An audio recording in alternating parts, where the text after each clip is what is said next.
అయ్యా పాపం విషపూరితమైన పాము వంటిది. పాపము చెప్పండి, పాపము. పాపము అనే 3 అక్షరాల్లో మధ్య అక్షరం తీసేయండి.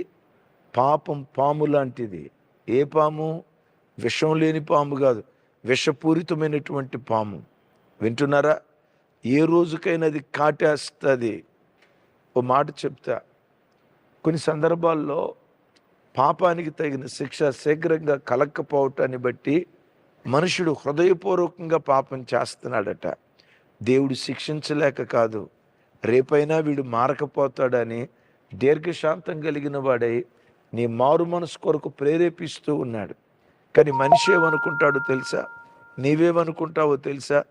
పాపం చేసినా నేను బాగానే ఉన్నాగా, అదే ఇందాక చెప్పా, ఇంక్రిమెంట్ కూడా వచ్చిందిగా, ఇల్లు కూడా కొన్నా కదా, ప్రమోషన్ కూడా వచ్చింది కదా అని నువ్వు అనుకుంటావు.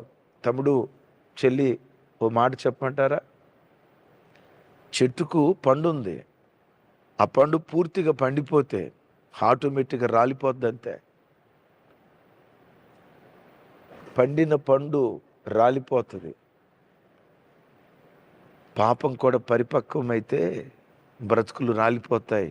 నా చేతులెత్తి దండం పెట్టి చెప్తున్నా, నా చేతులెత్తి మీ క్షేమాన్ని కోరుకుని అన్నగా దండం పెట్టి చెప్తున్నా, పాపం పాము లాంటిది. ప్రాచీన స్వభావాలు కాటేస్తాయి.